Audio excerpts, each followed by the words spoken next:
everyone, this is Callimara here, and no, it's not calamari. Before we begin, I would like to remind people to not go and attack or threaten this person because it's unproductive for anyone and will just give this person a reason to paint themselves as a victim.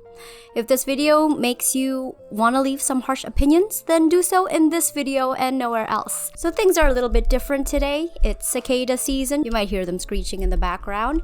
And also, I'm on camera today because I made this kabaya so long ago and I wore it once for a different video and I want an excuse to wear it again because I don't wear it anywhere else. Who knows, maybe every time I do on cam, I'm just in my kabaya of judgment. It's so pretty and I have nowhere to wear this to, So this video is kind of out of left field for me, but hey, I figured you probably needed a long video to play in the background while you draw, because if you're a regular viewer, you might know I try to avoid doing internet drama content because I personally think making it is stressful, and things age like milk, but I do enjoy watching it privately in my own time as a form of guilty pleasure. There's plenty of problematic internet figures that I regularly like to stay updated on without feeling the need to really speak on them publicly or involve myself. And for a while, this whole Tyler Catastrophe drama was one of them. That is, until he said this. And while I would never claim a heritage I have no way of proving, I would never take opportunities away from the people that deserve them, and would never take up space in a culture I was not welcome to. If honoring the ways of the people of my home, learning their histories and doing what little I can to help keep their ways alive, and referring to myself as Two-Spirit as a way of honoring the weight of my own soul and the way it guides me home, with the blessing of my deadliest auntie, by the way, is something that you would consider morally corrupt, then I don't think we will ever understand each other. And that just really rubbed me the wrong way because I'm very passionate about culture and gentrification because it's a pretty big problem where I live. And it's definitely something that hits a little close to home when I see a white person who doesn't belong to a certain cultural or ethnic group trying to force themselves into that group's close cultural practices. Because I don't think people like Tyler know how to appreciate something without centering themselves in it. Now, just keep that in mind because you might not get it now, but as we dive deeper into this rabbit hole, you'll see what I mean. Also, if you're wondering what I'm holding, this is my mic. I use a blue snowball, but I don't like how it turns into a bobblehead basically if I use the stand. So I just have an orb. And also, maybe, because Tyler said this. Sometimes I get really restless in the middle of the night and randomly remember that technically thirst traps count as marketing, but then I catch a look at myself and the camera thing, and I wonder why the fuck I'm single. I'm gorgeous and talented and successful and awesome. What more do you want? But then I remember that I spend like 27 hours a day at my desk putting beads on a string and not talking to people. And when I'm not doing that, I'm in my bedroom filming TikToks. And then I remember that every time I do leave the house, I wear a fake wedding band so that people don't talk to me. I truly am my own worst enemy. It probably also doesn't help that my standard of men is like Apollo himself and nothing else. I know what I like. What can I say? And then saying this about the Brighton Biter, notorious for his poor hygiene and subpar singing. And yes, having a crush on him makes it hard for me to have a crush on literally anyone else, because he is proof that all the qualities I want in a partner exist as one coherent person. And why the fuck would I want to settle for someone who doesn't have those qualities when I know that those qualities exist? And being Apollo, the Greek god's #1 fan and defender, as you can see over here, comparing Apollo to Wilbur Soot is where I draw the line. And as of writing this video, Tyler has actually just posted an apology 7 hours ago, addressing all the points that I am discussing in this video. So make sure to watch all the way to the end if you want to see that, and judge for yourself if his apology actually addresses any of the arguments I and a lot of other people have presented about him. But in all seriousness, I do genuinely think a lot of the coverage on Tyler Catastrophe's drama is unnecessarily focused on his parasocial crush on Wilbur, which he doesn't think is parasocial at all because based off of my research, Mr. Catastrophe here plays pretty fast and loose with what he thinks is and isn't parasocial, but we'll get into that. And sometimes, obviously, some videos kind of unnecessarily bully him for his looks, which I think is just unnecessary. you know, you only go after someone's looks if you have nothing else to say about them. So, I don't know, guys, be a little bit more creative. And I don't think a lot of videos I've watched have really gone into this, which makes sense since most people's port of entry to Tyler is probably the fact that he is trying to raise $20,000 and sell extremely expensive beaded jewelry to move to Brighton because he is a trans man living in Texas, even though it probably would have been easier and much more affordable for him to move to a more progressive city in the USA like Los Angeles or Seattle. And this is mostly what people focus on when they talk about Tyler Catastrophe. But not me. Nuh-uh. Your girl Callie. God, never say that again, please. I did my research, and honestly, the whole Wilbur Soot thing is actually like the least crazy thing I found out about Tyler. And in all honesty, it really wasn't all that hard to do because all of this was publicly available on his TikTok page the entire time. So stick around to the end of the video because I literally have no one to talk about this to. But first, this video's sponsors are TokyoTreat and Sakuraco.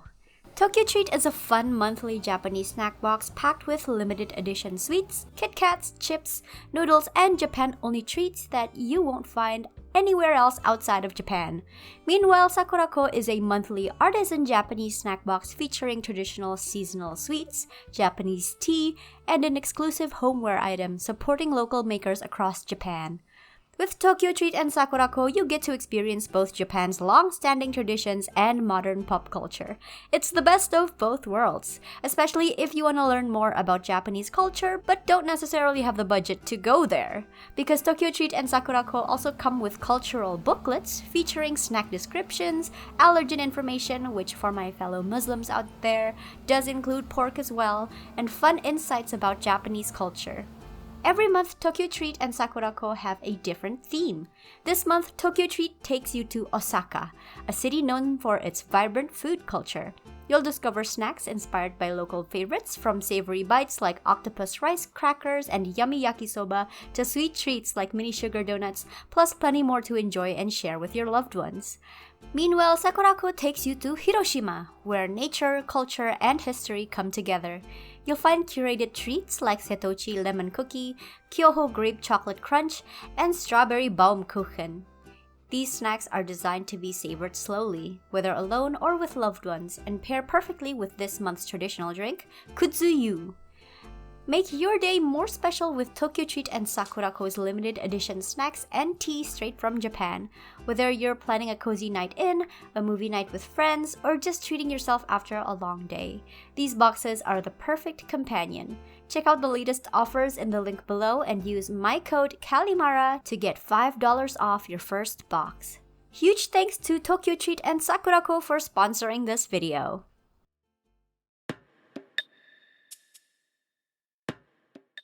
So who is Tyler Catastrophe? This part I'm kind of gonna go through pretty quickly because I'm sure if you clicked on this video, you probably already know who Tyler is, and I'm not gonna beat a dead horse because I love horses, but I will be giving some surface level information so you're not too lost.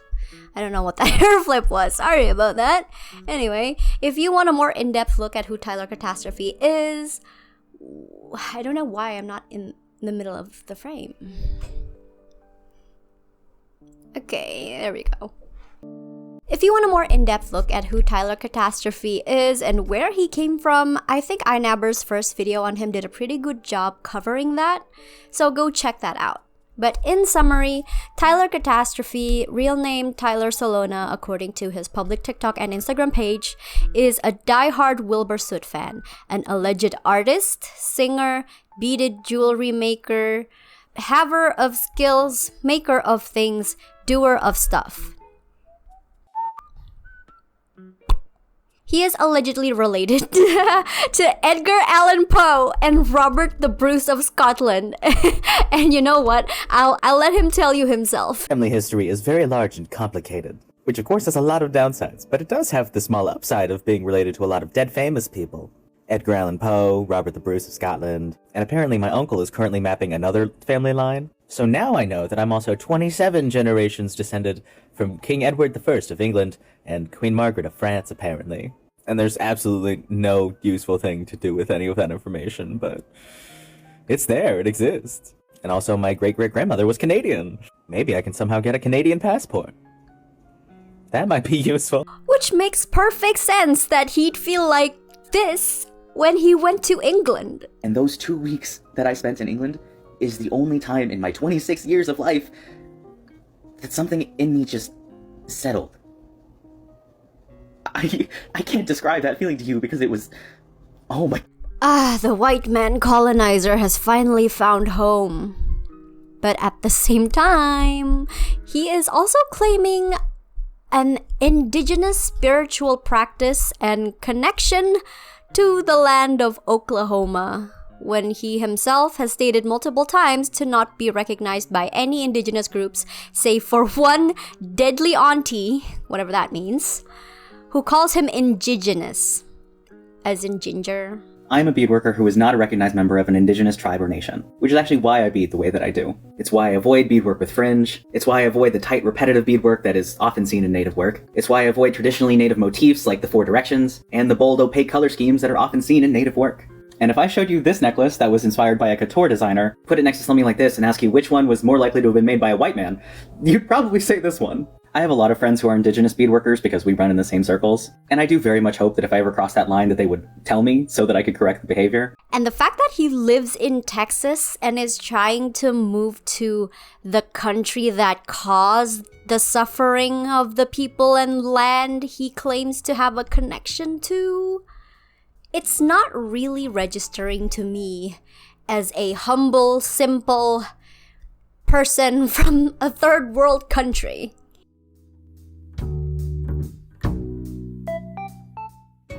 When I turned my back on the way I was raised and decided to find myself on my own terms, partially because my family turned their backs on me, I did what a lot of people do and turned to spirituality.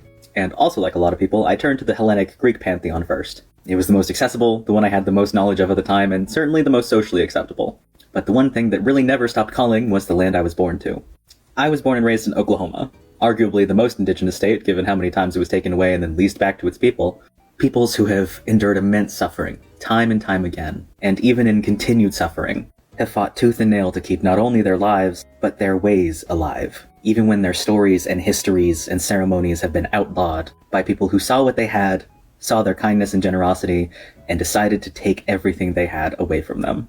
And it's rare that I talk about my own beliefs and experiences with spirituality or whatever word you want to use for it, mostly because I'm not the debating type. But if there's one thing I hold to be absolutely true, it's that the land remembers her people. And while there is a lot to be said about the generations of breeding out the savage, quote-unquote, something I hate saying, and the very racist intentions of Blood Quantum, but when it comes to me personally, the land I was born to holds a great deal of importance to me. When I am sure of nothing else, I am sure of where I come from.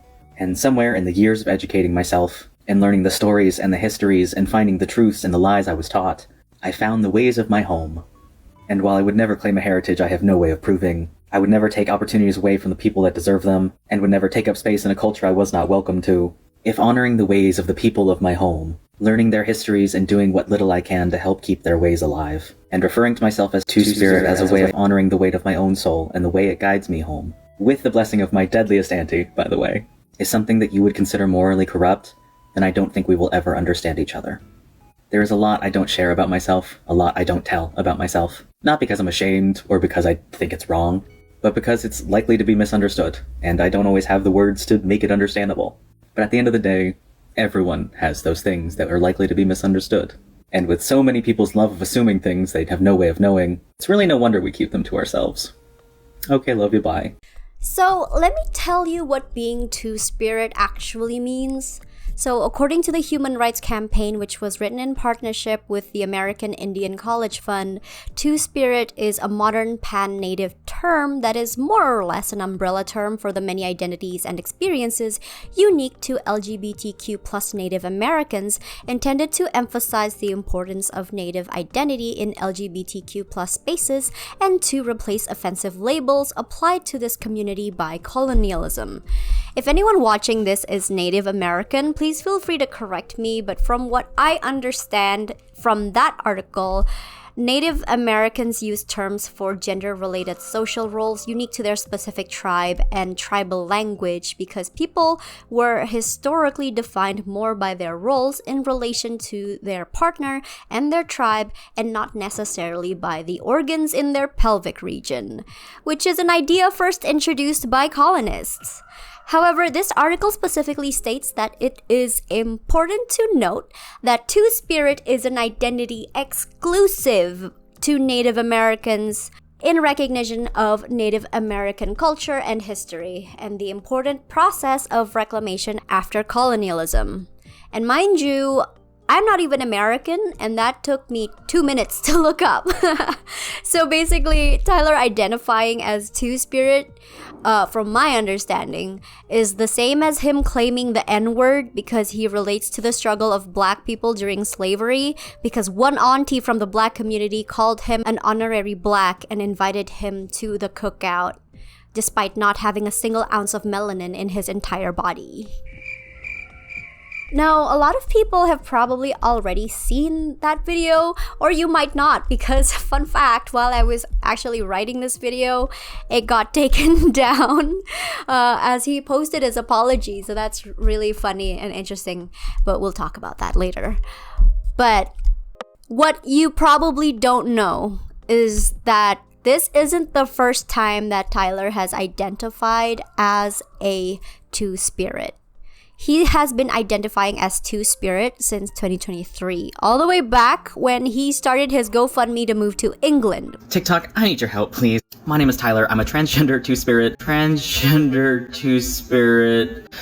Disabled artist, currently stuck, living in Texas, and I don't want to be here anymore. But luckily, my hard work for the past couple years is finally looking like it's paying off because I have an opportunity to move all the way from Dallas, Texas to fucking England. And I can't give details yet, but it is kind of my dream job, and it's something I've wanted since I was like 12. And considering last week there were 2 shootings in places I frequent, both within like 20 miles of me, on the same day, I think it couldn't come at a better time. But the only thing keeping me from leaving literally tomorrow is that I have to be able to afford to do it, which, you know. Now, I've been working my ass off for the past year and a half, hoping for this exact outcome. So I've got like the beaded jewelry we love, we all know it. That's probably why most of you are following me. And of course, I finally also got my print website up. You can put my art on a skateboard or a coffee mug. But even with everything I sell and put my heart and soul into, it is still very slow going. So I've been told to make a GoFundMe. Here it is, that's me at a market that didn't go well, but hey, I got a good picture out of it. And normally the thought of asking for help makes me feel like I'm choking, but this time I really, really need this to work out. I feel like I've been working towards this my entire life, and it's finally here, and I don't know how else to make it happen. So if you would like to help a little guy like me do the thing that he really fucking wants to do, I'm gonna be honest, I need this. Then you should check out all of my very cool links. There's more under the cut, but it's TikTok. I only have so much screen. So yeah, you can DM me to order jewelry. You can check out my print shop. It's very, very cool. I put a lot of work into that. Or you can check out the GoFundMe. Or I have like Venmo over there. I don't know. I'm freaking out. This is amazing, and I want this so much, and I really need this to happen. How many times am I gonna... I'm freaking...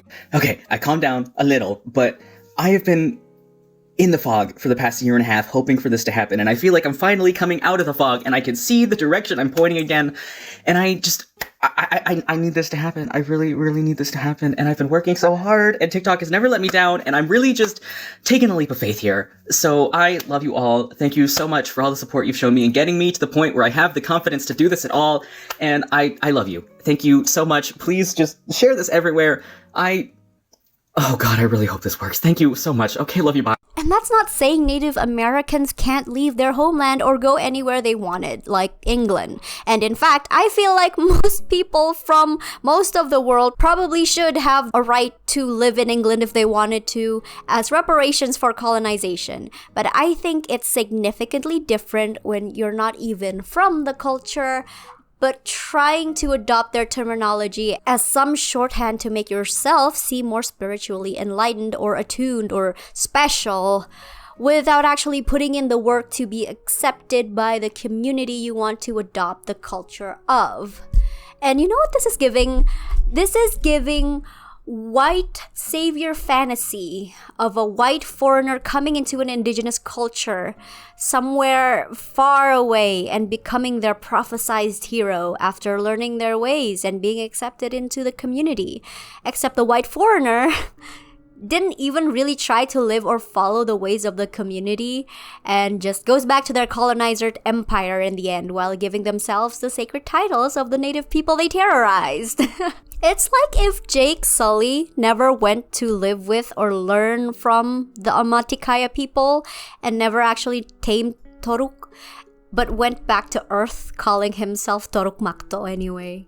That is literally what colonizers do. They devastate indigenous communities and then return home as war heroes with stolen items and valor. And more than that, I always do the stupid millennial thing. I need to stop. And more than that, I think it shows quite a lack of self-awareness on how often Tyler actually contradicts himself. Or maybe he does know, but because he firmly believes that he is in the right all the time, there has to be some other reasons that things don't make sense to people. Like blaming the audience because we just don't get it. And I'm pretty sure the entire Native American community probably gets their culture more than you. And if they say that what you're doing is morally corrupt, then it's not a matter of perspective or belief. It is morally corrupt. It is their practice, their culture, and their beliefs. They made the rules, and you don't get to have a say in that because She doesn't even go here. Do you even go to this school? No, I just have a lot of feelings. Okay, go home. this isn't the same as Hellenism or Wicca or Slavic paganism, which allows individuals to have their own practice and beliefs, because most closed practices are actually very collectivist and place a strong emphasis on community, which means your actions and even presence has to be acknowledged and accepted by others.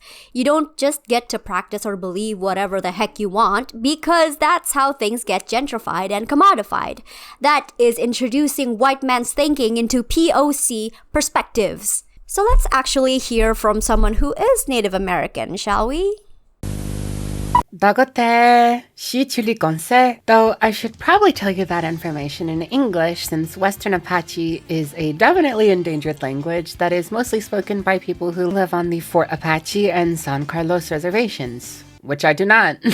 Anyways, hello, my name is Chuli, and I'm an indigenous they/she living in Southern California. In particular, I'm related to both the Luiseño, though you don't need to know what band, and the Chiricahua Apache. Now, if you're Southwestern Native who is more aware of the language demographics in our ethnic groups, you might wonder why I started this out speaking Western Apache, as the Chiricahua predominantly speak Mescalero Chiricahua on the Mescalero Apache reservation. And that's because the Chiricahua I'm descended from didn't depart from that reservation. Not all Chiricahua live on the Mescalero Apache reservation, where the language is most commonly spoken. A lot live on the San Carlos reservation, where they instead learn to speak the language of another band of Apache, Western Apache. That is, if they manage to make it onto a reservation where indigenous languages were taught at all, as a lot of indigenous people just didn't grow up speaking their languages. In fact, the Mescalero Chiricahua language is even more endangered than Western Apache, with only about 2,000 speakers left at most, because language absorption just wasn't a thing after all the damage was done. I bring this up to introduce the concept of displacement and loss of culture, an idea that will be at the forefront of everything I talk about here. But first, I would like to thank Callie for giving me the opportunity to speak about these issues on her channel. The corners of the internet I come from and have unfortunately had to mingle with at a distance often doesn't care to seek out voices like mine, so the fact I get to talk about this on a much larger platform than I typically have is very sweet. Thank you so much, Callie. So anyways, what's this I hear about Tyler's non-indigenous ass claiming to be Two-Spirit? Huh? So right off the bat, what Callie said is right. Two-Spirit is a pan-indigenous umbrella term meant to refer to the various gender-diverse roles and labels that several tribes had. Yeah, notice how I said several and not all? That's because not all tribes have labels for gender diversity within their cultures. And I'd like to expand on that more because it really blows Tyler's claim of being Two-Spirit out of the water even more. So let's take the general band of Apache that I am, for example, the Chiricahua. The Chiricahua, or the Nde, live in a few parts of the US, including Arizona, New Mexico, and, oh, that's right, Oklahoma! From everything I've been taught growing up and learned through my own research within the reservation my lineage comes from, the Chiricahua, while having documented aspects of gender diversity, have no formal documented labels or roles for gender diverse people living within the culture. Now, this could be for a myriad of reasons, be it loss of history because of the,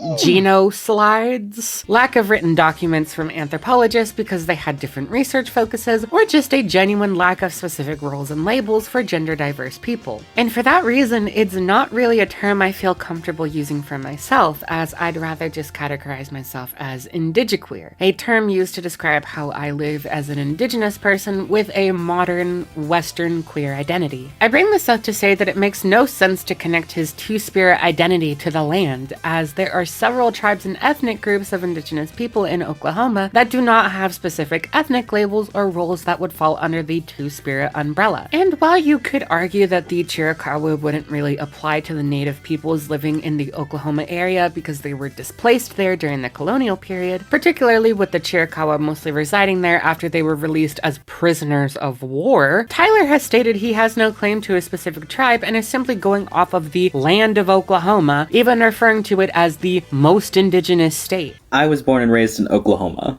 arguably the most indigenous state given how many times it was taken away and then leased back to its people. I can only imagine that the reason he calls it the most indigenous state is because of its particularly high concentration of indigenous people and wide array of ethnic groups, given how his monologue goes on about the state taking and leasing land back to its people and... oh boy! I don't know how other people, specifically the indigenous people who live in Oklahoma belonging to the groups like the Cherokee, the Choctaw, etc., feel in regards to what I'm about to speak on, so I won't straight up get offended on their behalf, but I will say I find this talk about the state and land remembering her people pretty fucking wild considering the history of the indigenous people that currently live in Oklahoma, because Oklahoma was not a super indigenous state by default, nor had a huge diversity of indigenous groups. If you wanted a state region that was like that prior to colonization, it'd be California. But no, Oklahoma has a high density of indigenous population because of this little thing called the Indian Removal Act of 1830 and the Trail of Tears, as well as a few other fraudulent treaties and violent military force when all else failed, but I'm not about to get into that today. The point is that when Tyler talks about the state and land and their connection to the indigenous people that live there, he's talking about borders that were dictated by white American colonists on land they forced the indigenous people to move to from their ancestral homes because it was where the white colonial farmers didn't find the land fruitful enough for them to take over. Now, I am sure that there are hundreds, if not tens upon tens of thousands of indigenous people living in the reservations of Oklahoma who have found a spiritual connection to the land and view it as home. But from everything I've read from those people, it's done out of reclamation with a tinge of spite to it. And it does not mean that there aren't members of the ethnic groups fighting for ways to regain control of their ancestral homelands.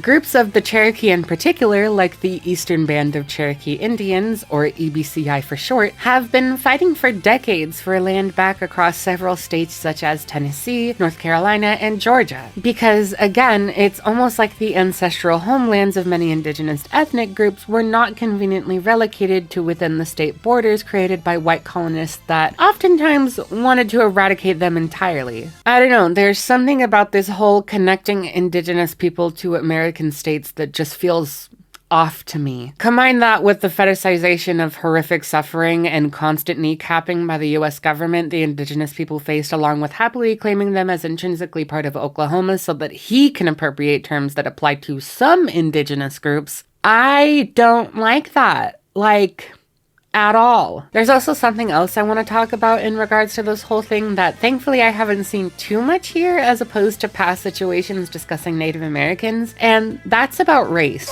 I just want to make something clear. While Native American is a federally recognized racial demographic, the ethnic groups of indigenous people in the Americas are not a race. There are indigenous people of all races. Like, take for example, there are Black Navajos, White Navajos, racially Amerindian Navajos, and any other mix of racial demographics out there. It's like claiming that Mexicans or Americans are a race. It's just wrong. These are ethnic groups or nations, not physically observable races. I say this not to say that Tyler is actually indigenous as a white guy, but to call attention to the idea that indigenous people having to look a certain way phenotypically can be kind of racist. Ethnicity does not make a specific race, just like a specific race does not make an ethnicity.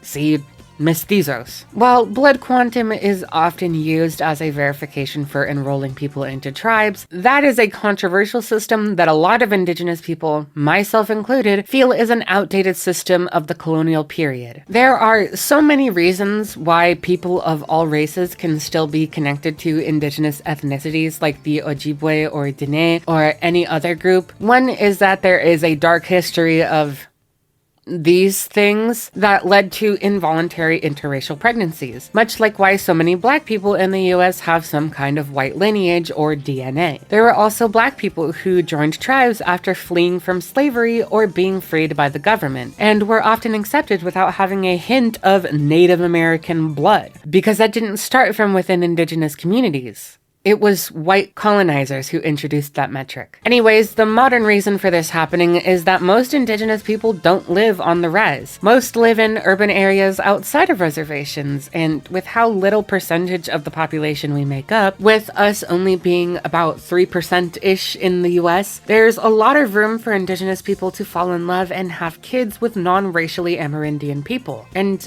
isn't that sad that someone who grew up in the culture could have a child, raise that child with the same culture, and know that their child will never be recognized by their tribe? If I was the moon, would you still look for the stars?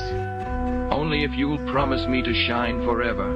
But what if I can't shine forever? That's the thing that so many indigenous people go through, and I believe, along with many other Native Americans, that this system will only hurt us. And if there's one thing I agree with Tyler on, it's this. Anyways, all this to say that none of that applies to Tyler. He has no lineage, he has no relation, he has no story connecting him to the culture. All he has is some white man borders and a ton of indigenous death and suffering that he uses to insert himself into how he thinks our cultures monolithically operate. And that's not giving indigenous person reconnecting with their culture. It's giving white colonizer. And the crazy thing is, Tyler knows this, because in another video, he says, "Never let the internet make you bold enough to fuck with things you don't understand. You want to step all the way out of your lane, you do it respectfully. One tiny little tiptoe at a time." And yet can't seem to apply that to himself. And obviously, I'm not saying you're not allowed to appreciate close practice religions as someone outside of the practice. In fact, I think Native American spiritual practices probably don't get recognized enough. But here's the thing, right? You can appreciate something without having to insert yourself into it. You can uplift voices from the community and give them platforms to talk about it. You don't have to be the center of attention all the time. And arguably, you shouldn't center yourself in something that is not about you. And I don't think Tyler knows this, because as you'll see in other instances I'll be bringing up, when Tyler really likes something, he wants to not only be part of it, he wants the whole thing to revolve around him. Lovejoy is legitimately the only band that I cannot listen to without wishing I was in the band, which is kind of strange because I'd give anything to be in just about any band. But with most great bands that I love, I just want to be a fly on the wall during the writing process. I just want to observe, I want to pick their brains, I just want to know how they do it. But every single time I hear a Lovejoy song, I feel like I need to roll up my sleeves and be in it. And I could just wax poetic for literal hours about why I feel that way. But I think the main thing is that every song feels like every person put in equal amount of effort. Like with a lot of bands or musicians, you can tell what they think is most important to a song. Like you can totally tell when one person does a bulk of the writing, because usually things get thrown to the wayside. A song that's written by a guitarist is probably going to slack on lyrics and such. Songs written by a lyricist is probably going to let one of the instruments down. But with Lovejoy, you can tell that every single person is writing the parts they want to play, and they seem like they're all having equal amounts of fun with the actual songs, which I like. And I feel like the only part of every song that feels less important than everything else is like the vocal melodies. And absolutely zero hate to Will Gold. He's very good at what he does, and I love listening to him sing and talk and everything else. But every time I hear a Lovejoy song, I just want to, I just want to sprinkle some good stuff in there. Because vocal melodies are my thing. I can't sing a song without changing it a little bit most of the time. Just gotta make it more interesting and fun to sing. Now, every time I hear a Lovejoy song, I just want to take it, run it through my brain, and then rinse it off like I'm developing film. Not to like seriously change anything, because again, it's all great music. Just to give it that little extra bit of sparkle that I feel like some of them are missing. And again, I cannot say this enough. I love their music. It's great as it is. It's wonderful. However, I just want to take it that little half step extra to make it perfect. And that's basically it for me, I think. This is honestly probably why it's so hard for me to find like an actual band to join. I don't want to write everyone else's part. I don't even want to write lyrics half the time. I just want to sing. I want to focus on my little melodies, my la-la-las, So I guess shout out to Lovejoy for helping me narrow down what it is exactly I want in life, I guess. Hopefully one day I'll shake their hands or something. Who knows? Anyway, Ghost Stream, I'll look good when I'm sober, I guess. Sometimes I feel like I'm just like a bedazzler of music. Like, yeah, I could make the whole thing from scratch and do it all, but instead I'd rather just take what's there and make it sparkle, Bring out some potential. Lovejoy just brings out the bedazzler in me, I suppose. Yeah, well. And obviously, we've probably all already seen that clip with how viral it's gone, but as I was browsing through his Instagram page, I found that he also wanted to be in Hades Town. Now, why would you say that to me? I have to do it again now. This is Orpheus from Hades Town if he was Southern, but this time a year has passed. It's... him. I'm coming, wait for me. I hear the walls repeating, the falling of my feet, and it sounds like drumming, and I am not alone. I hear the rocks and stones, they're echoing my song. I'm coming. And what that tells me is that he is someone deeply, deeply lonely and desperately wants to find community and connection wherever he can and make up for the attention he never got as a child because his parents always favored his brother more. My parents helped run a non-profit soccer park, so when my brother started showing real actual talent and drive, you can see where their favorite was. And because goalies are highly sought after, and he was one of the best, my childhood was spent in the back of the car raising myself while he was doing Olympic development, out-of-state tournaments, constant practices, conditioning sessions, games, everything. And don't get me wrong, soccer's great. I was a referee for 6 years. It's fun. I like the sport. Fully admit that he was good, but we both had the exact same amount of talent, passion, and drive in different areas, and I was the one who was always made to sacrifice. Because sports get scholarships, and he's gonna buy his mom a house one day, and I was a musician who was incredibly good. But everyone knows musicians are destined to fail. So it was constantly, we don't have enough money for this thing, Patrick needs new uniforms. You can't go to this thing, we have to go to Patrick's game. You have to leave early for this thing because Patrick has a tournament in the morning. Do you have any idea how humiliating it is to be in marching band? Okay, you're in marching band. You've just given one of the best performances you guys have given all season, and you have to leave early and tell your director that you have to leave early and have no choice because you made the mistake of inviting your parents because you thought that they would be proud of you, but your little brother has a game in the morning and they want to go home. I didn't even get to practice at home because it annoyed my brother. So when I didn't get to take myself seriously until college, so while this kid had literally everything handed to him on a silver platter, scholarship offers by freshman year, scouted by Premier League teams, the Olympics, he got himself kicked off the soccer team, dropped out of high school, got a girl pregnant, and then just this weekend, got married with a gun on his hip that matched his suspenders. And considering how racist, homophobic, and just overall a bitch he is, I do not feel bad at all for how much pride I take in the fact that I made it and he didn't. The kid was a bully who told me to kill myself almost every day of my life. And now I've got famous people who say my name on a regular basis, and he's got a job at the same company my dad's worked for, like, basically our entire lives. So yeah, I think parents need to be way more careful which kid they choose to bet against.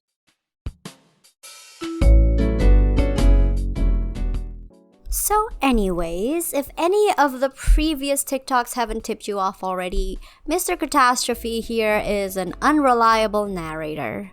A lot of the stories he tells, as he admits himself, are often exaggerated or highly embellished, and for viewers like us, it makes it difficult to tell what is real and what is probably Tyler's idealized interpretations of things to make himself look better.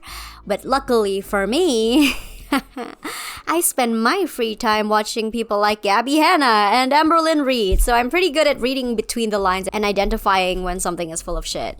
And, it also helps that I'm a registered nurse who was trained in mental health and am a medical student, learning mental health from that perspective. So at the very least, I know when to raise a skeptical eyebrow and ask the right questions, okay? And genuinely, I personally don't really care about the whole wanting to move to Brighton to stalk Wilbur Soot. I'm actually of the opinion that I kind of genuinely hope he succeeds, because that would be Wilbur's perfect karmic justice for what he did. So I don't care about that. I hope he does it. I hope he raises $20,000 and gets to move to Brighton to terrorize Wilbur Soot. However, what I'm not gonna do is question or discredit the abuse Tyler suffered in his childhood at the hands of his parents, or the abuse he experienced from his partner, because I know better than that. Tyler, however, doesn't. And I think this is something that often gets lost in the sauce when it comes to discussions around Tyler's crush on Wilbur, because not only is he defending an abuser, he is also going as far as attacking Wilbur's victim and calling her a liar. And then I'm going to follow it with however. And I know the second I say that word, a lot of people are going to tune me out, but I'm asking you so nicely to keep listening. Okay. Believe victims, believe survivors. However, as a victim myself, as a survivor myself, what we should be saying when we say those words is believe victims, believe survivors first. Because the unfortunate truth is that just because you would never lie about something so important does not mean that no one would. Because blindly believing people like me can still be a bad thing.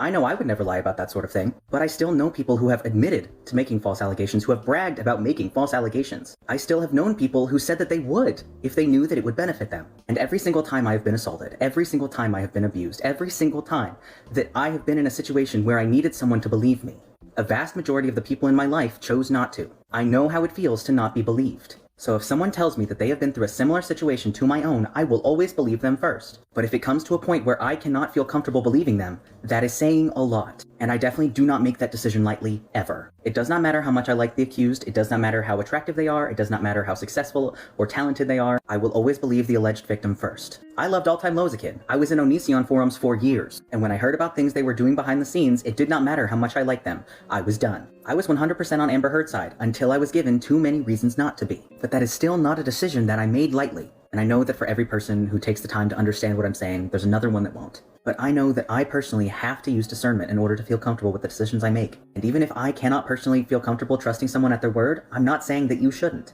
My decisions are made up of my experiences, just as yours are made up of yours. And at the end of the day, there are hundreds, if not thousands of victims and survivors that I believe wholeheartedly. And there are genuinely only 3 that I know of that I cannot feel comfortable believing. And if not feeling comfortable believing those 3 and everything they say makes people think that I am a horrible person, there's nothing I can do about that. But if there is one thing I can say, but I will never compromise my own moral compass just to make someone else feel better. Because my moral compass was forged in a fire that I hope no one else has to go through. So please, if you hear nothing else from this video, believe victims, believe survivors first. But please keep in mind that there are people who lie about that sort of thing, and it does irreparable harm to those of us that don't. And personally, I don't want to forgive the people who do. Yep, because Tyler was abused. And that means he gets to dictate how other people should handle their abuse and decide whether or not they were actually abused, right? I wonder how you'd feel if people did the same thing to your abuse, Tyler. Oh, but that's not all. People on Reddit allegedly found Tyler's secret Tumblr account called Icarus is Laughing, and I don't mind saying that because it's gone now.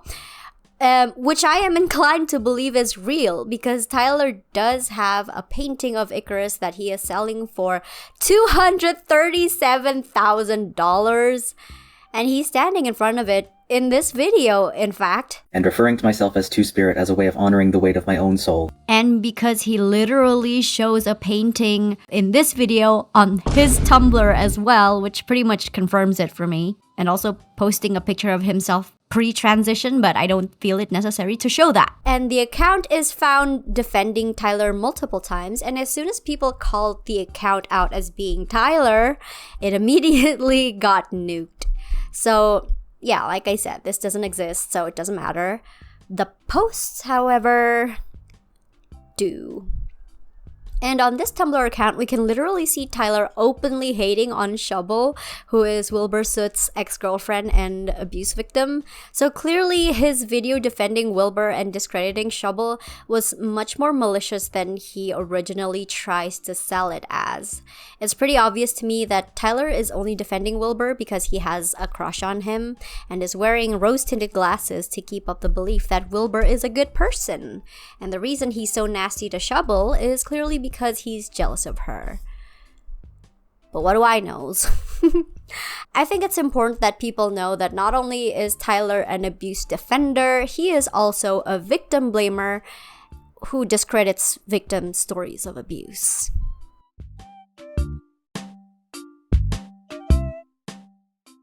Okay, so the third and last thing I want to talk about that I haven't really seen people bring up as much, either because they just didn't think it was relevant or because they straight up didn't know, is that if we take Tyler at his word, the whole reason he wanted to move to England in the first place was because he got a job offer to work with an artist called Stuart Semple, who founded Giant and Culture Hustle Studios, an artist-run space in Bournemouth, I don't know, which was where Tyler wanted to move originally. That was what the $20,000 GoFundMe was originally for. So I'll let Tyler tell you about what this job is. I have a job waiting for me with a group of just incredible artists that I can't disclose, but it's been like a year in the making. I got to visit them last year when I went for my birthday, but the actual job itself will be in an art studio with a group of just amazing artists who run a nonprofit, and I'll be able to make things and just do all the things that I do for myself just on a larger level. Like, I am, again, a man of many hats. I'm a jack of all trades to the extreme, so I hope I get to do a little bit of everything. But like, it's people that I'm already friends with. I give them tips here and there because just I want to be a part of it. I want to be involved. I like helping. So actually getting to like move over there, it's in Bournemouth, England, which is on the southern coast, right on the ocean, which is something I've always wanted to like live near the ocean. And because I'm from Oklahoma, I've always been landlocked. It's very rude. But they like make paints and like pigments and just artist materials that everyone gets to use. And it's just, I'm overflowing at all times every time I think about it. But I'll fuck it. His name is Stuart Semple. I wasn't gonna say anything, but like whatever. And we've been friends for a few years now. And originally, 2019, I got hit by a car, had to have surgery and everything. And that's kind of what got me into like actual art, because it was right before the pandemic hit, so I had to restructure a lot. And when I was waking up from the surgery, I ended up sending a message to Stuart, like big long DM about how much I adored his work and how much just I just adored him. And because I was still under the effects of anesthesia, my phone was not on airplane mode, it actually sent. And I wake up later, no longer under the effects of anesthesia, and realize he has responded to a text I have no memory of sending. And so a couple years go by, we talk here and there, whatever. And then last year, for my birthday, I was like, you know what? I'm going to go to England. I'm going to take a vacation. And because I was working as like a manager at a steakhouse, I had like the money to do it. But I was going to stay a lot longer. And so I was like, you know what? What's the best thing that can happen? And so I find his, at the time, scheduling director's email. I'm like, hi, this is me. This is who I am. Don't know if you know. Can I maybe come say hi? And craziest thing can happen. They say yes. And so I'm like in a country I've never been to, like 8,000 miles from where I was born, alone, just doing my own thing. And I get to spend a day in the studio with this artist that I've looked up to since I was like 13 years old. And just the second I walk into the studio, I'm like, this is where I need to be. This is where I want to live. I did not want to leave. And just like the people who work there and just like the energy and just the place where it is, I'm like, I am in love. I'm never going to stop thinking about this ever. And I remember on like the train back to my Airbnb, I like messaged Stuart and I was like, thank you so much for this. This is amazing. And he replies back, of course, you're one of us.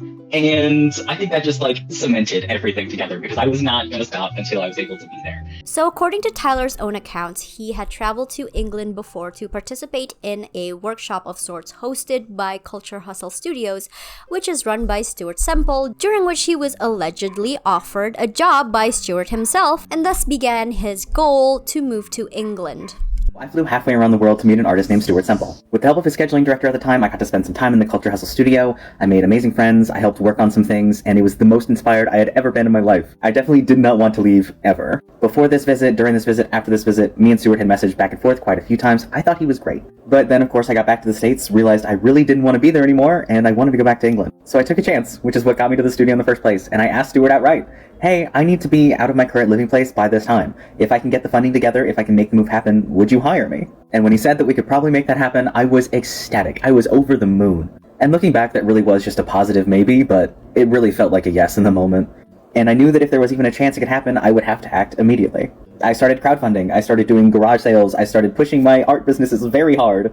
And my friends over at Culture Hustle were also super excited for me. They were and still are super supportive, and I love them very much. At one point in all this, I even had a conversation with the artist liaison over at Meow Wolf Grapevine, and I passed along Stuart's contact information because I knew Stuart would love to work with Meow Wolf. But as we got closer to the time that I had given Stuart that I needed to move, all communication stopped. Even with people in the studio telling him he needed to talk to me, nothing. And then eventually, the trying to communicate with a brick wall drove me so humiliatingly insane that I ended up having to get his assistant's email in the hopes that they would just give me an answer. And it was one of the most humiliating moments of my life. I felt like I was in disgrace, and it sucked. And then I didn't talk about it at all. My once very promising career took a huge nosedive, and I wound up basically homeless and had to beg my mom to let me move in with her for a couple months. I sold a bunch of stuff that I still have not been able to afford to replace. And today I realized that I have not painted a single damn thing for myself in a year. And obviously a lot of the responsibility for those things falls to me because I treated a maybe like a yes, and I got too excited, but I really fucking wanted it. And every single negative impact this situation has had on my life could have been avoided or minimized if he had just talked to me. I'm a grown man. I can handle being told no. I'm a very reasonable person, even when other people think I shouldn't be. And even now, when I know how angry I am, and how much better this situation could have been, and I know that he screwed over other people who I am still friends with, I'm not saying any of this because I want to ruin his life. I'm not saying any of this because I don't think he deserves his job or his platform. I'm not saying any of this to turn the world against him. I'm saying it because I'm really fucking mad at myself that no one knows about it. I'm mad at myself for doing so much to protect his reputation when doing so did so much fucking damage to mine.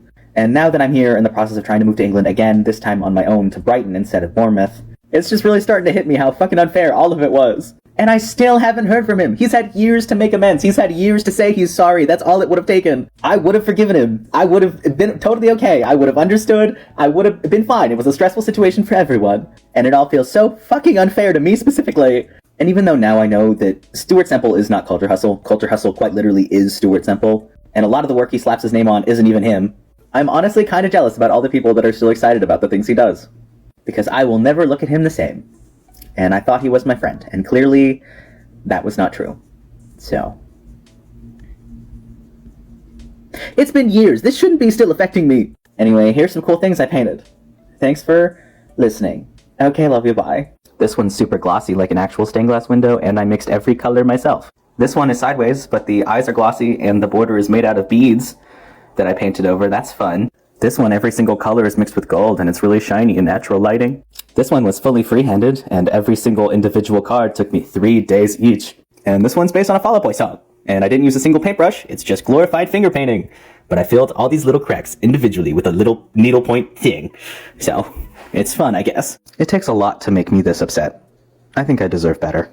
Now, Tyler acknowledges here and is aware that at most what he got from Stuart was a positive maybe, which he took as a yes, and then proceeded to uproot his entire life due to that. And that's not on Stuart, that's on you.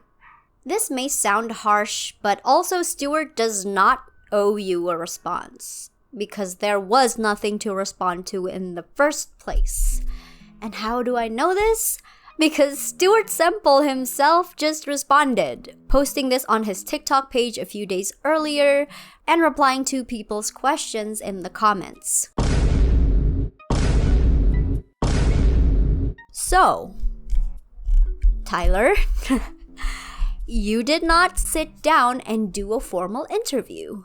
You did not sign a contract. You were not even given a conditional offer, a promise that there might be a position waiting for you. He said himself that he was taking a risk and going all or nothing into this, and you can't blame someone else when that risk ends up falling through. You took that high-risk chance of your own free will.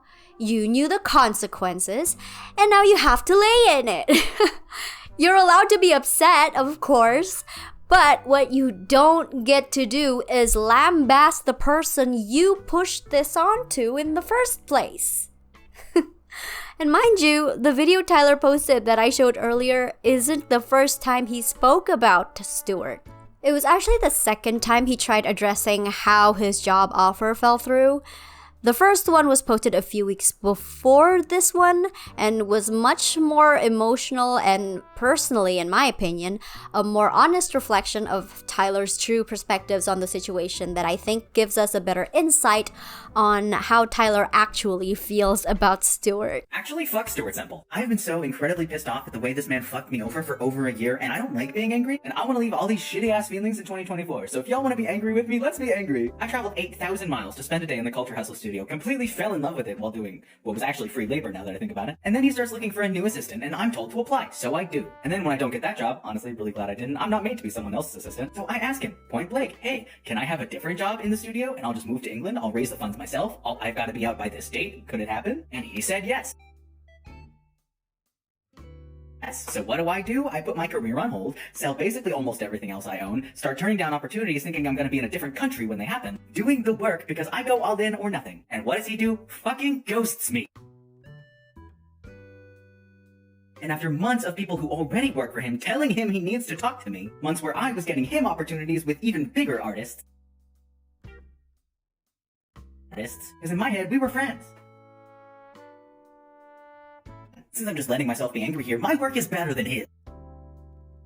I don't have other people making things behind the scenes that I can claim as my own. This piece is completely unfinished, and you can already tell it's gonna be amazing. But definitely don't get me started on the pieces that are finished. I'm an amazing painter, and I'm tired of pretending that I'm not. I completely free-handed this. Pun absolutely intended. And did I mention they're all 4 feet tall? And don't even get me started on my beaded jewelry. Name one person who was making stuff like this. You can't. I've tried. I've looked. Instead of being able to focus on and celebrate how fucking fantastic everything I make is, I get to lay awake at night and worry myself sick about the fact that I can't pay my bills because someone promised me something and didn't deliver. And the part of me that wants to be nice and give the benefit of the doubt is like, maybe part of that's on me for believing something was going to happen when they said it was going to happen because they said it was going to happen and didn't tell me it wasn't going to happen. But then I realize how fucking ridiculous that is. So instead, I'm gonna let myself be angry, because that's really fucking fucked up, and that's not even the tip of the goddamn iceberg. Also, claiming to be a better artist than Stuart while proudly showing this in comparison is a choice. And okay, you know what? Let's talk about the art.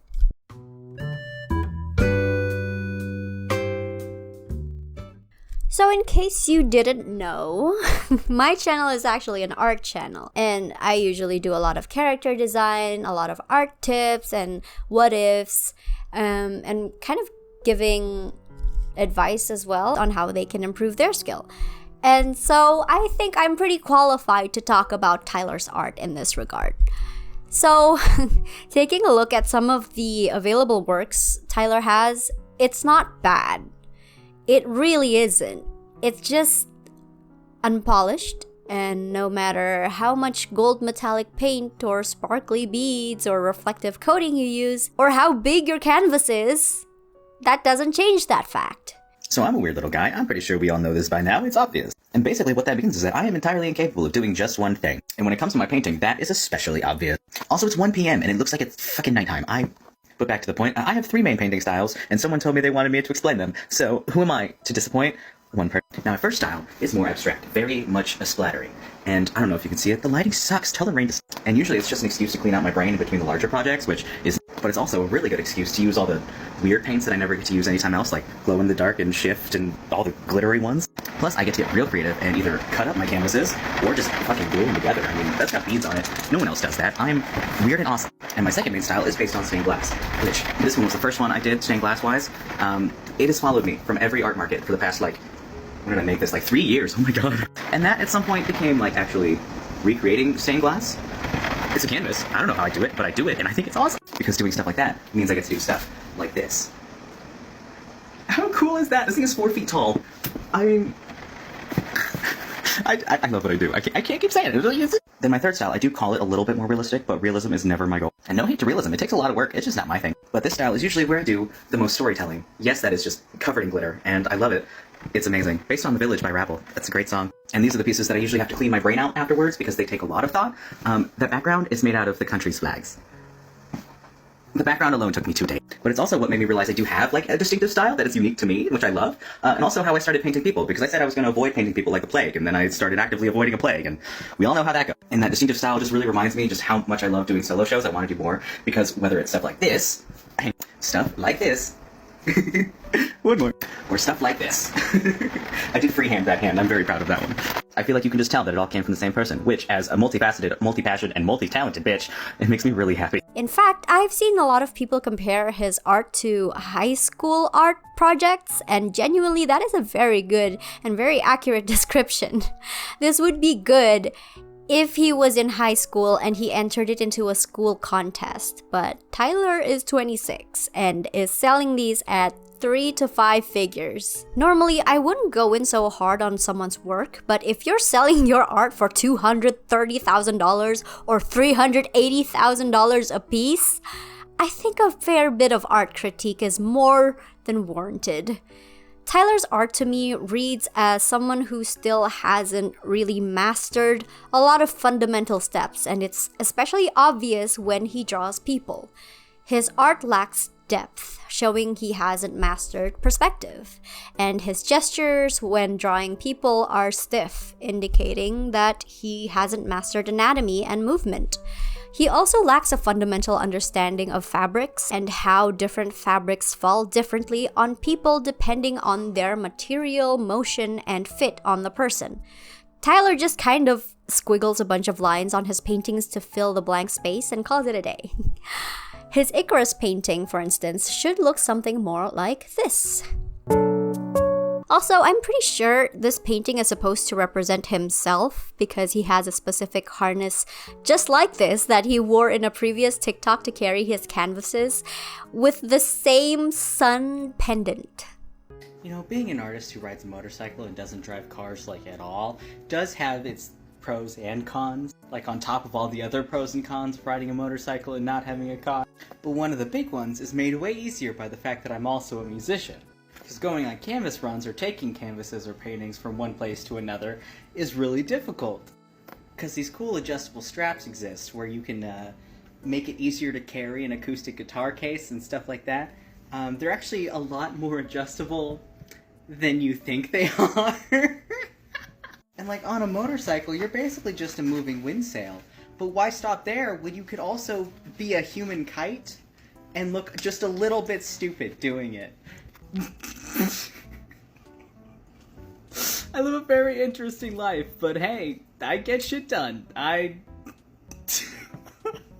done. And considering Tyler's past, where he unfortunately suffered a horrible accident that left him with a lifelong disability and chronic pain, I understand why he would perceive himself as Icarus. He flew too close to the sun, which is why you should stay away from my man.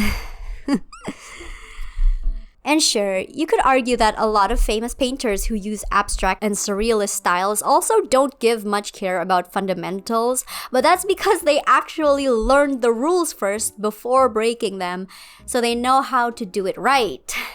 And calling yourself an advanced artist with this skill level and trying to sell your pieces at such exorbitant prices to the point you think you deserve to get into auctions is genuinely the epitome of delusion and white male audacity. Listen, I am a highly skilled and well-connected artist who is followed and loved by many other artists. We congregate, it's what we do, so I am hoping that someone can make this make sense, because I've been trying to get my artwork into auctions, because that's the place to be if you want to actually sell your art for what it's worth. Like, I already have collectors, I'm already selling work all over the place, and I love that for me, and it makes me feel great, but somehow this one thing is not allowed. I cannot tell you how many endless hours I have spent going down internet dead ends just to be told, you gotta know a guy. I know so many guys, how are none of them the right guy? I was literally raised around the fucking Freemasons for most of my life, and this is somehow more secretive and cryptic. Is every auction just one singular guy, and you just have to know the proverbial guy? Is it a conspiracy where you have to go into the Five Guys restaurant and order a secret burger to get into the... I don't know! And while we're on the topic, why not talk about his singing too? He's an alleged semi-professional singer. You don't know, I was a musician before I was an artist. My entire life, that was all I wanted. Then I got hit by a car, had to give it up, and then it hurt to sing for a long time. With a little bit of my background, between being a musician my whole life, going to anything from $5 basement shows to $300 stadium shows to fucking Warped Tour, I also majored in music production and business with a heavy focus on event management and coordination. I've had my place on various guest lists, and I've been known to get bands gigs. My name is Tyler Solona. I'm 26 years old. I live in Texas, but I'm trying to move to England anyway. I'm a massive extrovert. I've been performing since I was 10, and in 2019, I was actually a semi-professional vocalist, but then had to spend almost 5 years getting my voice back after losing it completely because someone hit me with their car. I'm a self-taught homeschooled freak. So while I can't really give you any specific technical terms, I do roughly know what sounds good and what to do with my stomach, chest, and larynx to produce the sounds I need. And I'm usually pretty good at playing it by ear. And I do know like a few terms like, I know what a soprano is, I know what a head voice is, I know what a whistle note is. And Tyler is always impressively slightly off key whenever he sings. Not the harmony kind of way, but just the tone deaf kind of way. And if this segment gets copyright claimed, I'm cutting it out of the video. Okay, so here I'm just gonna pull up Tyler's singing that I've downloaded. Oh, fun fact, while I was trying to download one of Tyler's singing videos, my phone literally freaked out and it wouldn't stop playing his singing. Even after I exited out of the app, even after I closed all my apps, he just kept singing. So I think he cursed me.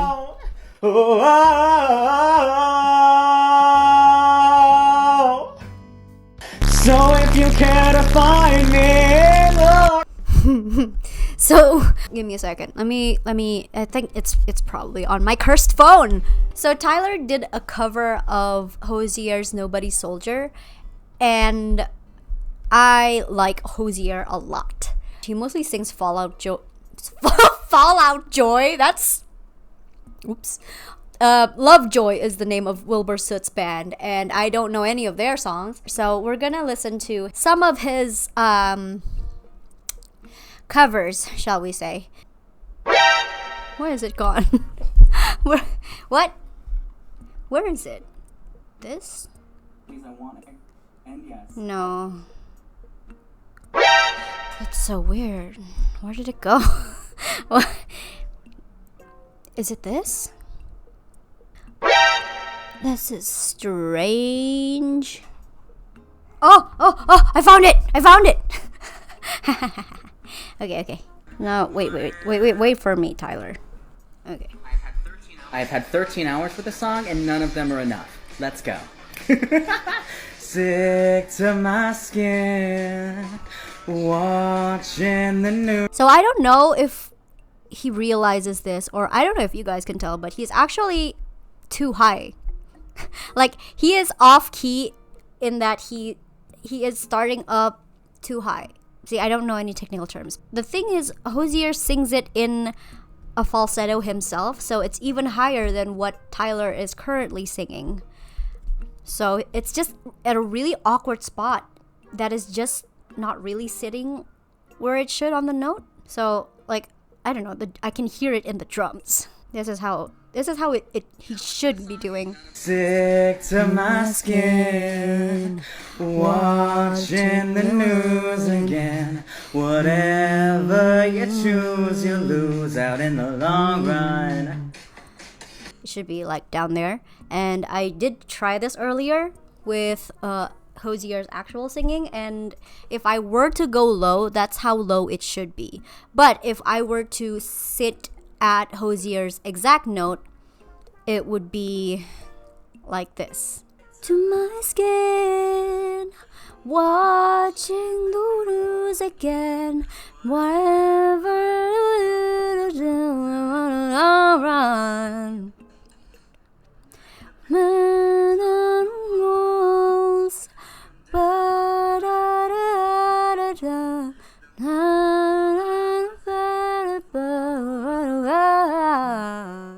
Something like that. And honestly, this song is too low to sing on a low note for me, but it sits fine on a high note, and Tyler is on neither, so. But let's do a song that is actually, oh my god, traumatizing because it broke my phone last time. We're gonna listen to how he sings Defying Gravity, and you tell me if he is on key. Well, it's a cappella, so. Me look to the western sky, as someone told me lately, everyone deserves a chance to fly, and if I'm flying so low and okay, wait. That's just my recording of when my phone freaked out. Oh my god, is my phone gonna freak out again if I look up Defying Gravity? Something has changed within me. Something is not the same. I'm through with playing by the rules of someone else's game. Too late for second guessing. Too late to go back to sleep. It's time to trust my instincts, close my eyes and leap. It's time to try defying gravity. I think I'll try defying gravity. Kiss me goodbye, I'm defying gravity, and you won't bring me. Okay. my dog really doesn't want me to sing. Fine.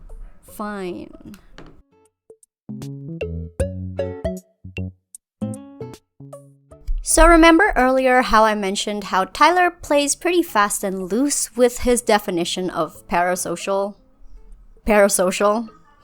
I get a lot of Tyler's videos or videos about Tyler on my FYP now because that's what I'm researching these days. And in a lot of his videos, Tyler will make some big claims about how he knows and is friends with a lot of very famous artists and bands. But based on everything I've seen from the people he claims to be friends with and or associated with, none of this appears to be true. I was actually a musician before I got hit. I sang, I wrote music, I played the trumpet, I was in a band, we were halfway through an album. Unfortunately, taking an SUV to the rib cage at 50 miles an hour kinda meant I couldn't sing anymore. I only started making the jewelry because I thought it might keep me sane. And it did, and it pays my bills, and it makes me happy. But over the past 5 years, while I came to terms with the fact that I'd probably be in pain for the rest of my life, with zero way to fix it, I saw all my friends touring, releasing albums, getting Emmy and Grammy nominees. I decided if there was a chance I could sing again, I would. And after years of back and forth and a lot of pain, my voice is even better than it used to be. And now I save $1 from every order in the hopes that I can finally buy back all the music equipment that I sold to make ends meet. And while I have zero interest in being a solo act, I did that with the jewelry, it was lonely. I take comfort in the fact that if a band asked me to join tomorrow, I could comfortably say yes. But until that tomorrow comes, I'm still pretty good at all the other stuff, so. Even the band that Tyler often mentions being in before he got hit by a car, but sometimes also an SUV, totaled it with his body and miraculously survived, but unfortunately ended up losing his voice because of... Someone once totaled a Lexus with my body, and now I'm a professional freeloader. A few moments later. Unfortunately, taking an SUV to the rib cage at 50 miles an hour kinda meant I couldn't sing anymore. You don't know, I was a musician before I was an artist. My entire life, that was all I wanted. Then I got hit by a car, I had to give it up, and then it hurt to sing for a long time. Has spoken out and said that he has never been part of the band. According to them, Tyler was never in the band or wrote/produced any music, even though Tyler claimed on a podcast that the band asked him to produce their next release. They responded saying the interview was back in 2023 when they were shopping around for producers/engineers to record their EP that was released in 2024, and they ended up going with someone else. Tyler also said one time that his jewelry is going to be featured in a movie and that he can't talk about it. Hey, bitches! I'm just kidding, you're not a bitch. Unless you are, which is, hey bitch! Hang on, I have something to tell you, but I can't see. Where are my glasses? I just put them down. It's okay, I found them. I need more contacts. Anyway, guess who's gonna be in a movie? Not me, but stuff I made is. Remember those secret projects I told you I was working on a little while ago that I couldn't tell you about, but now I can? One of them is a literal movie. I've been in talks for this since January, and they came to me. How wonderful is that? But I promised myself I wasn't gonna tell anyone until things were signed and paid for, but now they are, and I'm so excited. I can't give you details yet, but I've been working on these first couple necklaces for 3 months and I am dying to show you. There are 4 pieces so far. 2 I made with like lighter skin tones in mind, and 2 I made with darker skin tones in mind, because I am aware of like a couple of the main cast, but you never know. I might make 1 or 2 more depending on how much time I have and whether or not I can afford the materials, but still. First we have this white, yellow, and gold with jade, shell pearls, and cat's eye. I'm in love. Then we have this nice blue one with amazonite, goldstone, and a little bit of cat's eye just for fun. Then we have this fun pink one with bamboo coral, rose quartz, shell pearls, and a little bit of pink dyed tiger's eye. Then of course you know we had to have a purple one, so there is so much amethyst, some jade, and some iridescent glass in there. I'm thinking I might want to do some green or maybe like a black and white one. I haven't decided, but I am over the moon and I am so excited. This is an amazing project. The more they tell me, the happier I get. And this is technically me sponsoring the film, so I paid them. But when I am able to give you more details, you'll totally understand why I am all in on this. They totally deserve it, and I am so honored to be a part of it. And I'm also so excited for me. This is the kind of hype I want to work for with my jewelry, honestly. And now I think my main goal in life is to focus more on music and then have my jewelry be set aside for big things like this. Movies, red carpets, fashion shows, that is the hype I need. Oh my god. But that movie turned out to be The Hearts. I was giving up. Do you have any idea what I go through on a daily basis? Stores, makeup, getting dressed. I can't even put my hair up in a ponytail because I can't do it without help. Mom died. What you did is understandable. What I did? Come on, Dad, say it. I cut myself so badly. I had a stroke and I lost my arm. So it's really starting to seem like the people Tyler considers friends and connections are people he met once briefly who were nice to him, and he immediately latched onto that as meaning they were friends. He met Stuart and the people at Hustle Studios once and immediately started referring to them as friends, even though they were only being polite. People he claimed to be extremely involved with came out and clarified they were never involved at all. Like his band. His very crush on Wilbur Soot is Parasocial. Not because he can't even date anyone else after hearing Wilbur laugh in someone else's video and then meeting him once at one of his shows, but because who Wilbur is to him is only based on the positive, curated things Wilbur posts. I genuinely don't think he even actually likes the real Wilbur or Wilbur as a person. I think he likes the person Wilbur is in his head and who Wilbur portrays himself to be. And he refuses to accept any perspective that threatens that, as we've seen from the way he tried to discredit Shubble, to even ignoring the fact that Wilbur's own friends, the people from the Dream SMP, or whatever their thing was, their little Minecraft club, the people who actually know Wilbur in real life, and heavily implying that he knows Will better than they do, despite only meeting him once in person and just stalking him parasocially for the remainder of it. And if that is not the very definition of parasocial, I don't know what is. Which is really sad to me, because that sounds like all the success he has in his life is completely fabricated, or at the very least heavily exaggerated. I mean, he literally claims that he sent one of his beaded bracelets to Antarctica, to a penguin maybe, I don't know. And all of this is a way for him to cope with the fact that he is probably very, very lonely and is desperate to find community and connection. Because it doesn't sound to me like Tyler really knows what having a friend is actually like. To me, Tyler seems extremely naive and sheltered. And so he instantly believes what people tell him and clings on to whatever shred of connection they give him, which makes sense given his upbringing. But at the same time, he also seems to have this entitlement about wanting to receive things that are genuinely beyond his means. And I mean, sure, manifest and all that, I guess, but also maybe learn some humility and how to make a SMART goal. Specific, measurable, achievable, relevant, time-based. I think he keeps forgetting the A. And don't you dare claim your standard in men is Apollo himself when you also say that your literal type in men is Wilbur Soot the Brighton Biter.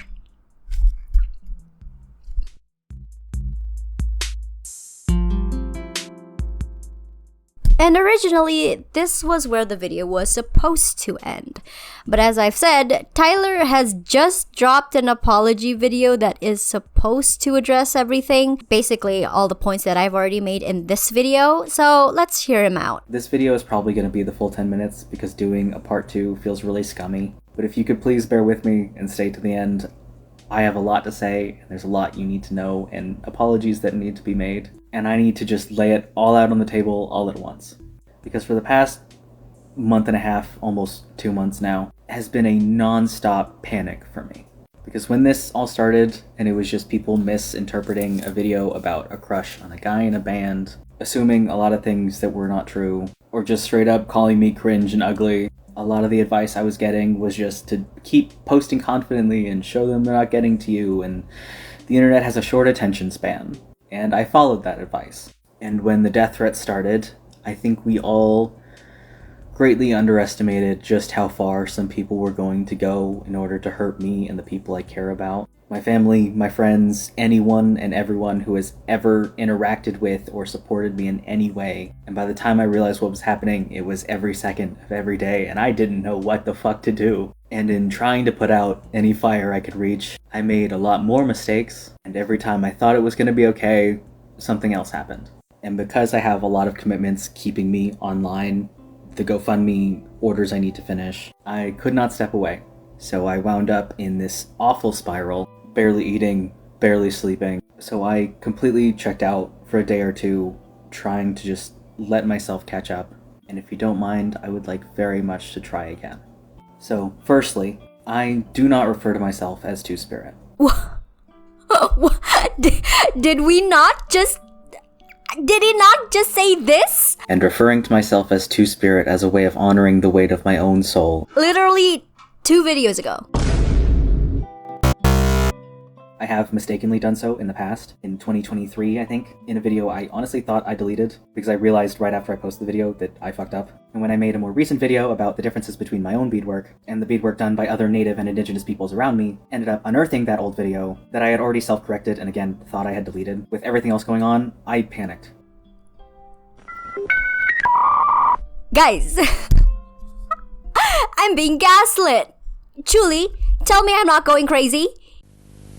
I did not think it would get worse, but here we are. I literally cannot tell if Tyler is a full-on troll that's just rage baiting the ever-living shit out of us, or if he genuinely believes in the shit he's saying, or else is straight up maliciously lying to try and save his ass. There are so many things that he talks about where he tells the truth on what he did, even if the way he goes about taking accountability for said things is lackluster and kinda bullshit. So I struggle to just write him off as a troll just doing this to rile up an extremely marginalized demographic of people, which would also be yikes. However, I also find it extremely hard to believe that he genuinely just doesn't remember the fact that he called himself Two-Spirit extremely recently. Because when he addresses him calling himself Two-Spirit and how that was wrong, he only mentions him doing so in 2023. Buddy, the video that you deleted of you saying this? And while I would never claim a heritage I have no way of proving, I would never take opportunities away from the people that deserve them, and would never take up space in a culture I was not welcome to.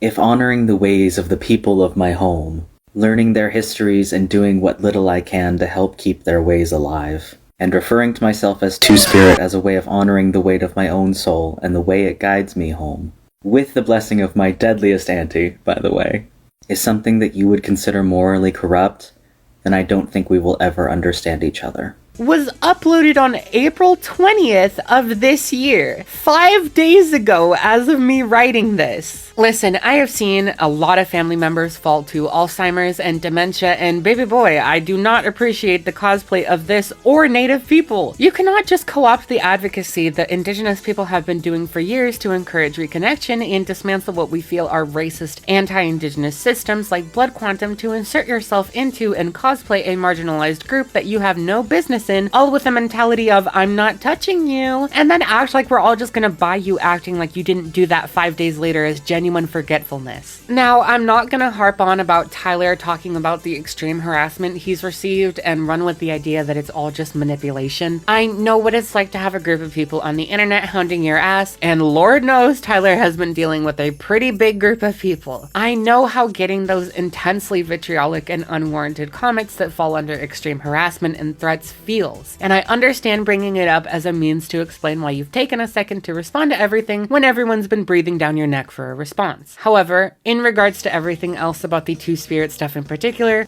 boy, shut up. If you're just a troll purposefully targeting a marginalized demographic that has suffered centuries of human atrocities and continues to be oppressed to the point where the darker ones of us need to carry valid ID with us everywhere we go because the current administration says we look too foreign, fuck you, and I hope you get hexed. And if you're lying to try and hide from the fact that you have been imposing yourself on said marginalized demographic for much longer than a singular instance in 2023, also fuck you. Either way, this is racist. The part that really gets me is that Tyler is not a stranger to helping the needy. I know he's apparently donated both food directly and to charity, which is why this flagrant racism pisses me off so bad. If you really want to help Indigenous people, uplift Indigenous people when we talk about our struggles, take a step back and shut up. Hell, you can even do that from your colonizing homeland of England where you feel you belong. Just stop doing this. Oh my god. Anyways, and Callie said I could do this. If you would like to support an actual Indigenous creator and artist, I run a YouTube channel that I will be reviving in May, knock on wood, and currently am taking several types of commissions. I have icon commissions, standard commissions, which are expensive, I know, I'm sorry, and am currently selling a YCH. In fact, as gratitude for even hearing me out this long and for watching my friend Callie's content this far, I will offer you a special 20% discount on YCHs and icon commissions. Just say code Callie at the end of the commission form. Psst. You can also get this discount as well as a 15% discount on standard commissions if you become a patron. Just plug your Patreon username and associated email at the end instead. Okay, enough shilling for myself. Enjoy the rest of Callie's video. And thank you again, Callie. I can't wait to see you again. Thanks, Julie. Seriously, go support her. She is leagues better than Tyler, and her prices are actually reasonable. Okay, sorry, no more interruptions now. I ended up making another video that I did not think through. The words that I ended up saying were entirely wrong, and my exhaustion and overwhelm in the moment does not excuse it. I fucked up, and I am genuinely sorry. I promise I am just as upset with myself as anyone else was, and I have been corrected. But I knew that I could not address it until I had dealt with more of the mental stuff. I promise the delay was not me trying to avoid accountability, it was just me trying to avoid another mistake. I have never meant any disrespect to the Native and Indigenous communities, I just picked all the wrong words and I am so fucking sorry. My second point, when it comes to the Wilbur and Shubble situation, firstly, please understand that there is really no good way to say any of what needs to be said. Honestly, I probably should have just never commented on any of it at all. But when I posted that video 2.5 years ago, there was still a lot of confusion, and the only reason I posted that video was because there were multiple people asking me my opinion, and at the time there was a lot of harm being done just from the communities and fandoms surrounding this. And I stayed away from anything other than Shelby's statement, because with anything else I just felt that there wasn't enough information and a lot of conflicting information that I didn't fully understand and didn't want to speak on because I didn't understand it. And because I saw a lot of people treating Wilbur's statement as an admission of guilt, when to me it did seem genuine and like he honestly didn't understand the extent of the harm he had done and was doing therapy and stuff to be better in the future, I felt very strongly about the way it was being treated from an outside perspective, and I saw a lot of uninvolved people getting hurt. And while my intention with that video was to reduce harm, I wound up letting my own perspective and interpretation kind of take over the video. Things that got left out, things that didn't need to be left in, things that should have been said very differently, and honestly, I should have just left it alone. Because a lot of the people I was dealing with at the time were people who I thought were missing the point, not realizing just how badly I had missed my own point, I wound up getting really unnecessarily frustrated, and wound up just really badly doubling down over time, which just made everything so much worse. And while part of me wants to clear up several more things, every time I try, it just keeps sounding like justifications. And at this point, I think I just need to bow out, admit that I went about things the wrong way, and wound up investing myself in something that was none of my business. I promise I have learned from this, I will continue learning from this, and I will refrain from inserting myself into things like this in the future. Because even if my intention was to reduce harm, clearly I missed the mark, and I am sorry. I will do better. And third, in regards to Stuart Semple and Culture Hustle, there is a lot I want to say, and I'm not entirely sure how to say it. But first, let me just start out by saying that I am a very intense, optimistic, positive, happy person, and I have a tendency to take very bold steps with my career that a lot of people wouldn't. And while a lot of things are much more obvious in hindsight, and present-day me definitely would have taken silence as a much more direct answer, but at the time I was very excited. And because I knew there were multiple things keeping him from responding. His account was banned from DMs for a couple weeks, he had launches and events and other things keeping him. I assumed he was busy, I assumed he wasn't getting the messages, or even that he just wasn't seeing them. And so I made a bunch of preparations because I wanted to be ready when he eventually got back to me. I worked really hard to be prepared because I really wanted it to happen. But as time passed, and it became more and more clear that he just wasn't going to talk to me about it anymore, and I ended up having to talk to other people in the studio just to try and understand what was going on, I felt really hurt and really stupid. And I did not talk about it for a long time, except in private conversations to people who were directly involved, because I did not want to blame him. I have looked up to Stuart for over half my life. Meeting him was amazing. Just being in the studio and having any opportunity at all was an honor for me. And eventually all of those hurt feelings and confusion turned really angry and bitter. And because anger is something I tend to avoid, because I really don't like being angry, I wound up venting on the internet, thinking I would just delete the videos in a week after I'd moved on. Clearly, that did not happen, and I wound up making a long-term problem out of very short-term feelings. And while I have done a lot of personal healing, and I'm not as angry as I used to be, and even on the days where I do end up angry again, it's definitely just at myself, I wound up blaming Stuart for a lot of things that were entirely on me, and the consequences of that have all happened at the worst possible time. And now it's a lot bigger than any of it should have been, and I don't know how to properly apologize for it. But at the end of the day, it is on me, and I am sorry. And if I could go back and fix it, I 100% would. But it was a lesson learned, and sometimes that's all you get. But in general, with everything else going on right now, I promise that all of it is just mistakes and misunderstandings that are all coming up at once at a rate that is too fast for me to process. And in trying to protect people that did not deserve to be feeling the consequences of my actions, I wound up abandoning myself, putting on a brave face, hoping that pretending it wasn't affecting me would mean that it didn't, and just really fucking missed the mark. Because the truth is, I did not handle any of this well. Not mentally, not emotionally, definitely not publicly. And in trying to avoid more damage, I wound up avoiding accountability. And I am sincerely sorry that I did not realize that sooner. So to everyone who's been just trying to hold me accountable, thank you. With everything else that was happening, most of the very valid criticisms got buried, and it all just got very away from me very quickly. So again, thank you. And while I know that there's really no one doing any of this, my platforms are usually a pretty positive place. It's always just been a bunch of artists supporting each other. And while I am going to step away for a few days to just be with my family and sort out some more personal things, hopefully, eventually, it can be that again. But for now, thank you again. And I promise I will always be the person who is open to learning and doing better in the future. And I am incredibly sorry that I allowed myself to lose sight of that. I hope that life is kind to you. Okay, love you, bye. That was kinda ass. Not only did Tyler essentially go the way of, I still stand by what I said, I just went about it wrong, I said it wrong. Which, if you saw my previous video about how my classmates tried to stage a coup on me, you'd know how that really ruffles my feathers because it essentially implies that they think that they're in the right. If they just said it better, everyone would agree. When no, Tyler, you're just wrong. Loud, proud, and wrong.